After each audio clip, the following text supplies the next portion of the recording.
heaven is a place where... Here is another highly informative, raw audio segment with some very important information. Hopefully, you will gain a better understanding of a few more unanswered questions in your own life. Just by listening to this, we really appreciate you for letting John Henry Media Network assist in expanding your knowledge of self. Now, listen to this. Looking at the blacks in the front seat, Bernie Mac joking right now, him and Richard Pryor. Man, the chief's up. Hey, y'all, look. It's a boat with some white people on it. Y'all wait here. I'm going to see what they want. Man. Up. A desegregated park and a desegregated public toilets. You can sit down next to white folks on the toilet.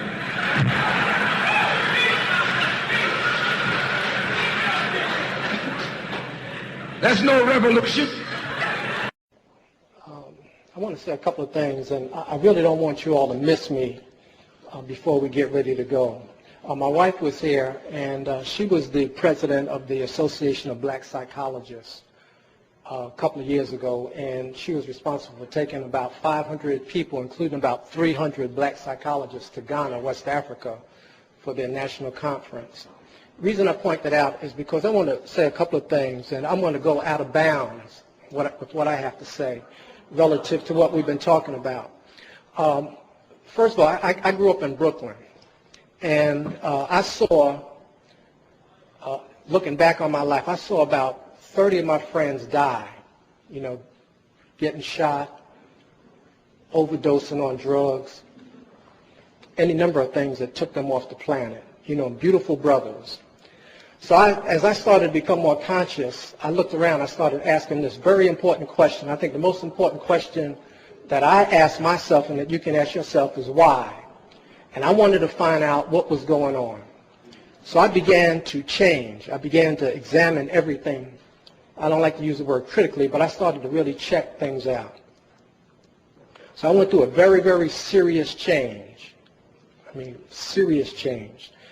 And what my wife and I did, we decided that we were going to drop out from the system. We delivered two of our 3 children at home using midwives. She didn't take any medication. We didn't go to a doctor. She talked me into doing that, but it was a beautiful experience for me to be there to help deliver our children. They were born, by the way, 2 years apart on the same day, and our oldest daughter helped us deliver our children.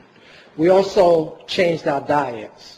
We saw the hospital system was killing our people, so we changed our diets. We have been vegan for about 30 years. That means no meat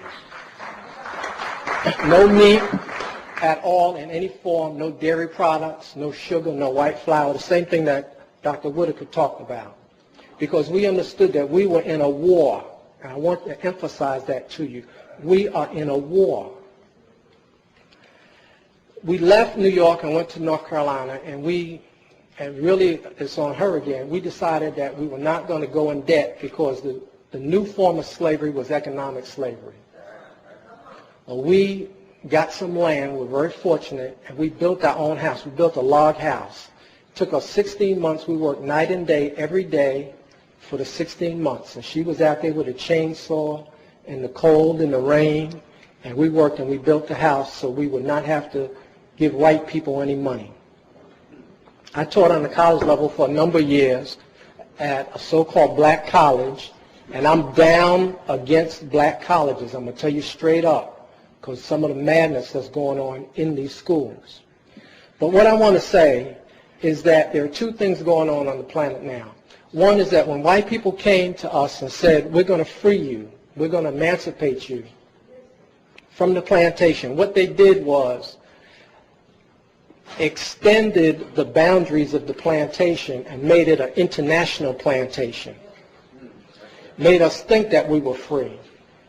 In addition to that, they made every white person on earth a plantation master or owner. So there are 2 things in operation. We are in an international prison. It's not just in America, but everywhere we go, our people are dying.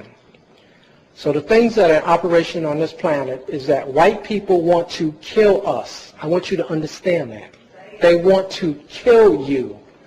And it has nothing to do with what kind of degree you have, what kind of car you have, what kind of title you have, what fraternity you belong to, what religion you belong to. They want to kill you because that is part of their plan. There are any number of reasons why they want to do that. I'm not going to waste my time trying to figure out why they want to kill us. But I know that's what they want to do. And they want to do it in many different ways. Psychological, economic, cultural, spiritual, social, and biological, chemical, electromagnetic. They want to kill you. But they also want to make money in the process of your death. Now, I saw a brother when I was coming in, he was smoking a cigarette. So now he's going to kill himself, but they're going to make money off of his death process. The other thing is that they want us to, if they don't kill us, like they tried to kill the brother by beating him up in New Orleans, if they don't kill us that way, or shooting like they killed the brother in Cincinnati, or like they killed Malice Green in Detroit, or like they killed Greenwich up in Pittsburgh, if they don't come out right and kill us straight, they want to get us to kill ourselves. Now, these are the only two operations on the planet. The other thing is that there's only one nigger on the planet. I never use that word. This is the first time I've used it. I don't even think that word. But there's only one nigger on the planet. And the nigger that's on the planet is the one that is destroying the water, the one that's polluting the air, the one that is exploiting people and resources. And the only nigger on the planet is the white man and the white woman. And then our people are not niggers. We are imitation niggers. Now, what we have to do is we have to devise a system or a plan for ourselves. And I said earlier that each one of you is a system. And everything that you do, every thought that you think, either you are supporting white world terror domination by your actions, what you buy, what you wear, where you go, what you eat, how you use your time. You are either supporting the white people in their process of death, or you're for African liberation. It's one or the other. And if we don't use our time wisely, then we are engaging in a form of subtle suicide. Because as I said earlier, their system is still going on. They still have these images on TV that are going on. They're still warehousing our children in the special ed, giving them Ritalin. There are no jobs. We fill in the hospitals. So their system is not stopping. And then finally, I want to say that we need one idea. And we're not thinking about a solution to the problem. We're dealing with all these other things, but these are diversions from the solution to the problem. And we have to start to think about a solution to the problem so that these young brothers and sisters who are here now, who are 15, 16, and 17, are not here 25 years later talking about these same problems. Now, how do I know that the white people know that we are going to come up with a solution to the problem? I know it because they have retina scans, they have what they call racial profiling, DNA banks, and they're monitoring our people to try to prevent the one person from coming up with the one idea. And the one idea is how we are going to exterminate white people, because that, in my estimation, is the only conclusion I have come to. We have to exterminate white people off of the face of the planet to solve this problem. Now, I don't care whether you clap or not, but I'm saying to you that we need to solve this problem because they are going to kill us. And I will leave on that. So we have to just set up our own system and stop playing and get very serious and not be diverted from coming up with a solution to the problem. And the problem on the planet is white people.